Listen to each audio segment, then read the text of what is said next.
வணக்கம் கானா வினோத். வணக்கம் வணக்கம். நல்லா இருக்கீங்களா? நல்லா இருக்கோம். நீங்கள் எப்படி இருக்கீங்க? நல்லா இருக்கேன் நல்லா இருக்கேன். ஸோ நீங்கள் வெளியே வந்த உடனே மக்கள் ரெஸ்பான்ஸ் எப்படி இருந்தது?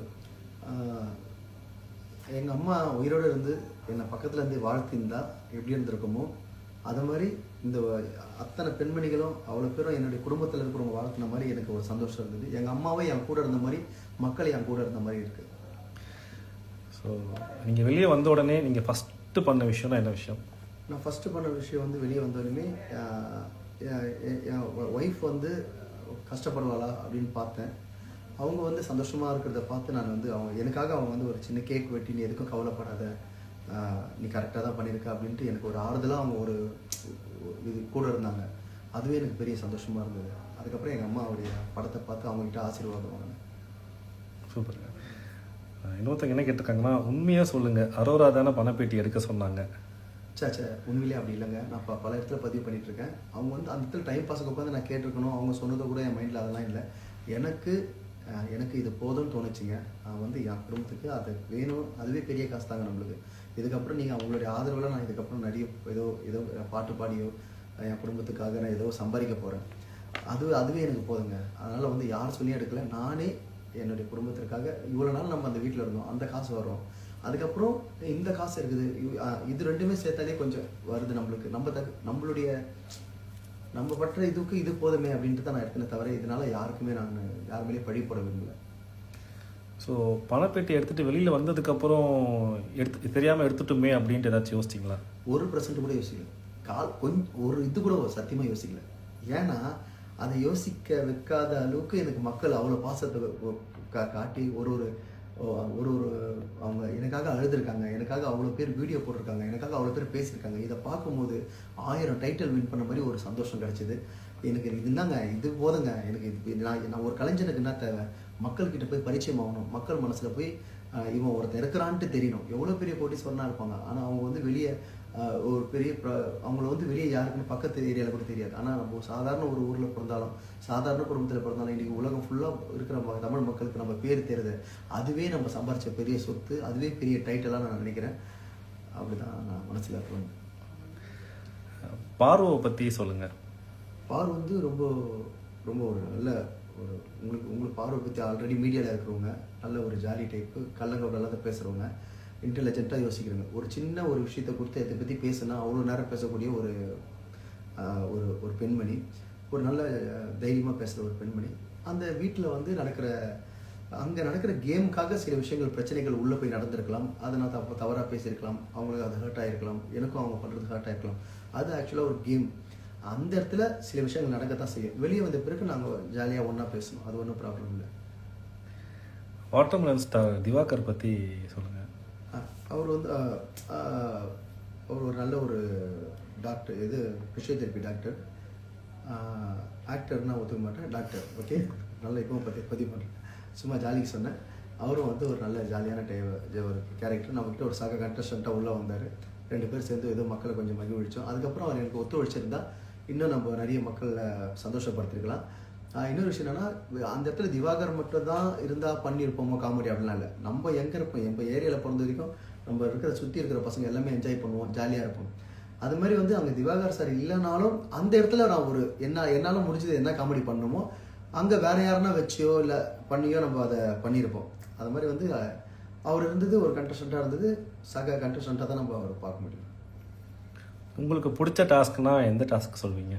எனக்கு பிடிச்ச டாஸ்க் வந்து அந்த வெத்திப்பட்டி வச்சு அந்த பவுலில் போட்டது, அதுக்கப்புறம் வந்து அந்த நெட்டு இதெல்லாம் வச்சு பண்ணோம், அப்புறம் டம்ளர் அடக்கிறது, அதுக்கப்புறம் இந்த ஃப்ளிப் பண்ணுறோம்ல பாட்டில், அது பண்ணது எனக்கு வந்து அதை பார்த்த எனக்கே ரொம்ப பிடிச்சிருக்கு.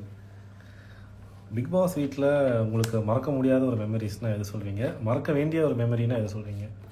மறக்க முடியாத மெமரிஸ் வந்து ரொம்ப நாளைக்கு அப்புறம் பார்க்காத என் குழந்தைங்களை அது உள்ளே பார்க்கணுன்னு நான் நினச்சேன். டிவியில் வந்து எல்லாருக்கும் என் மனைவி தெரியணும், என் மகள் தெரியணும், என் ஒய்ஃப் வந்து மீடியாவில் இருக்கிறவங்க, அதான் மீடியானா இது விஷுவல் கம்யூனிகேஷன் முடிச்சிருக்காங்க, அவங்க அதை சார்ந்து அவங்க வந்து தெரியணும் அப்படின்னு. இவ்வளோ நாள் நம்ம வீட்டில் இருந்துட்டோம், வீட்டில் ஃபேமிலியோடு இங்கே வந்தோடனே நம்ம அவங்கள மக்களுக்கு பரிச்சயமாக்கணுன்றது ஒரு நினைவு. அது பிக் பாஸ் வந்து முதல்ல எனக்காக பாட்டு பாடுனது, ஹாப்பி பர்த்டே டு யூ பாட்டு பாடினாரு, எனக்கு நிறைய பேசினார். இதெல்லாம் மறக்க முடியாத நினைவுகள் எனக்கு நிறைய. பிக் பாஸோட அனுபவம் உங்களுக்கு எப்படி இருந்தது? நீங்கள் முதல் நாள் உள்ளே போகும்போதுலேருந்து கடைசி வரைக்கும் நீங்கள் இருக்கும்போது உங்களோட அனுபவம் எப்படி இருந்தது? அனுபவம் என்னன்னா, இத்தனை நாள் என் ஃப்ரெண்ட்ஸுங்களை விட்டு எங்கள் ஊர் மக்கள் எப்பவுமே கலகலகலன்னு இருக்கிற ஒரு ஏரியா, ஒரு சுற்று வட்டாரத்திலே இருக்கிற ஒரு ஆள்.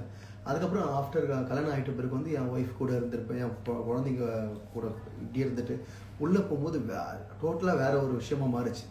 தனிமையிலே இருக்கிற மாதிரியோ, குழந்தைங்க உடம்பு சரியில்லாத விட்டு போயிருக்கிறோமே, அதெல்லாம் ரொம்ப இருந்தது. அது போக போக போக என்ன நானே பாத்ரூமில் போய் அழுதுருக்கேன். அதுக்கப்புறம் வெளியே வந்து சிரிப்பு காட்டியிருக்கேன். அங்கே இருக்கிறவங்க எல்லாருமே என்னுடைய அக்கா தங்கச்சியா, என்னுடைய அண்ணனா, ஃப்ரெண்டா, அப்படி நான் எனக்கு வடிவமைச்சிக்கினேன் அந்த வீட்டை. இது என் ஃப்ரெண்டு, நம்ம ஏரியா பையன், இவன் வந்து அது மாதிரி கமருதீன், அது பிறகு அமித், எப்ஜே, இவனுங்களாம் நம்ம ஏரியா பசங்க, என் கூட இருந்த பசங்க. அது மாதிரி கனியக்காவை எங்கள் அக்காவை பார்த்தேன். அந்த மாதிரி நான் ஒரு ஃபேமிலியாக அமைச்சிக்கணும் உள்ள. அதனால எனக்கு சரியா. வினோத் அண்ணா, ஏதாவது மூவி அப்டேட் இருக்கா? மூவி வந்து கண்டிப்பாக வந்து ஒரு 2 மூவி வந்து இப்போ வந்து சொல்லியிருக்காங்க. அதில் வந்து இப்போது பாடல்களும் போயிட்டுருக்கு. திரைப்படத்தில் பாடல்கள் பாடிட்டுருக்கேன். நிறைய இப்போ 2 நேற்று கடைக்கு முந்தானே கடைக்கு பாடிட்டுருக்கேன். எல்லாத்துக்கும் காரணம் நீங்கள் தான், அதையும் சொல்லிடுறேன், இப்போ பதிவு பண்ணிடுறேன். நீங்கள் போட்ட ஒவ்வொரு பாசமும் ஒவ்வொரு ஓட்டம் தான் எனக்கு இன்றைக்கி எனக்கு வாய்ப்பும் கிடைக்குது. படமும் ஒரு கதை கேட்டிருக்காங்க, நடிக்கிறதுக்கான வாய்ப்பு வந்திருக்கு. கண்டிப்பாக அது ரிலீஸ் ஆகும்போது உங்களுக்கே அது கண்டிப்பாக தெரிய வரும். வெளியே வந்த பிறகு எனக்கு இன்னும் இதுக்கு மேலே ஆதரவு கொடுப்பீங்க நான் நம்புகிறேன். கமருதீன் பற்றி சொல்லுங்கள். கமருதீன் வந்து ஒரு ஜாலியான ஒரு பையன், ஜாலியான டைப்பு. அது திடீர்னு கொஞ்சம் கோவம் வரும். என்னை வந்து ஒரு 5 வருஷத்துக்கு முன்னாடி பார்த்த மாதிரி அவனுக்கு ஃபீல் ஆச்சு. அதனால தான் அவனுக்கு எனக்கு ஒரு நல்ல ஒரு பாண்ட் ஆச்சு. அதுக்கப்புறம் அவன் மேலே எனக்கு கொஞ்சம் காண்டாச்சு. சும்மா அது ஒரு ஜாலி. அதுக்கப்புறம் வெளியே வந்த வரையுமே திருப்பி ஃபேமிலி அவங்க வீட்டுக்கு வந்தார். அதுக்கப்புறம் அவருக்கு சால்வெல்லாம் போட்டேன். என் குழந்தைங்கலாம் தூக்கி வச்சுட்டு மை ஃபேமிலின்ட்டு இன்ஸ்டாகிராமில் போட்டிருக்காரு. அந்த மாதிரி ஒரு நல்ல பாண்டிங், நல்லா இருக்கு. ஸோ நீங்கள் வெளியில் வந்த உடனே யார் கூட ஃப்ரெண்ட்ஷிப் கண்டினியூ பண்ணலாம்னு நினைக்கிறீங்க? இல்லைனா யார் கூட இன்னொருத்தவங்க வந்து இவங்களுக்கு சவகாசமே வேண்டாம் அப்படிலாம் யாரும் இல்லை பிரதர். எல்லாமே நம்ம சொந்தம், எல்லாமே நட்பு, அன்பு, யாருங்க நம்ம இருக்க முடியும்? அது ஒரு இடம் போனோம், ஃபுட்பால் ஆடுறோம், ஒரு கிரிக்கெட் ஆடுறோம், திடீர்னு அவுட்டு இல்லை கவுட்டு இருந்து கத்திக்கிறோம், வீட்டை வந்து திருப்பி ஒன்றா பேசிக்கிறோமா, அது மாதிரி ஒரு கேமுங்க. அது வெளியே வந்தோடனே அதே இப்போ கனியக்கா, எஃப்ஜே, பிரவீன், அமித், கமருதீன் எல்லாருக்கூடையும் நான் பேசணும், எல்லாருக்கூடையும் பழகணும்னு ஆசை தான்.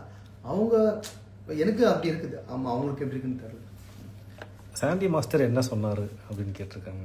சாண்டி மாஸ்டர் வந்து திட்டினார். என்னடா அப்படி பண்ணிட்டு அப்படின்னு சொன்னார். என்ன மச்சான், ஏன்டா எனக்கு பண்ணியிருக்கலாமாடா, அப்படி இருந்திருக்கலாமாடா அப்படின்னாரு. அவர் பாயிண்ட் ஆஃப்ல அவர் உரிமையில் அவர் பேசுகிறாரு.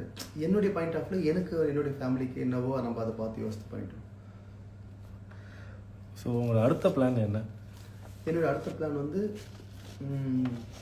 இந்த இன்டர்வியூ முடிச்சுட்டு ஒரு கச்சேரி ஒன்றுக்குது, நைட்டு ஒரு கல்யாணம் ஒன்றுக்குது. அதில் என்னோடய அடுத்த பிளான்னா அதான் பட வாய்ப்புகள், போய் ஒரு டைரக்டராக பார்க்கணும், மியூசிக் டைரக்டர்கிட்ட வாய்ப்பு கேட்கணும். இளையராஜா சார் வந்து ஒருத்தருக்கு அவர் மீட் பண்ணணுன்னு ஒரு ஆசை இருக்குது. அதான் இந்த மாதிரி டைமில் வந்து வாழ்க்கையில் வந்து இதெல்லாம் நம்மளுக்கு எதெல்லாம் நம்ம ஆசையாக நினச்சோமோ, பணம் ஒரு பக்கம் இருந்தாலும் குடும்பம் ஒரு பக்கம் இருந்தாலும் இந்த மாதிரி அச்சீவ்மெண்ட் பண்ண ஒரு பர்சனுங்களுக்கெல்லாம் போய் பார்க்கணுன்னு ஒரு ஆசை இருக்குது. இவங்கெல்லாம் போய் பார்த்து ஒரு ஃபோட்டோ பிடிச்சி நம்ம பசங்க பார்ப்பாங்களா, அப்பா அவங்களும் சின்ன வயசில் இவங்க ஊரெலாம் எடுத்துருக்கன்ற மாதிரி எல்லாருக்கூடையும் போய் ஃபோட்டோ எடுக்கணும், நிறைய வாய்ப்புகள் தேடணும். மக்களுக்கு என்ன சொல்ல விரும்புகிறீங்க? மக்களுக்கு வந்து அதான் ஒரே வார்த்தையில் சொல்லிட்டேனே, இவங்க எங்கள் அம்மா பக்கத்தில் இருந்து என்னை எப்படி ஆசீர்வாதம் பண்ணியிருப்பாங்களோ அதே ஆசீர்வாதம் தான் எனக்கு மக்கள் கொடுத்துருக்காங்க.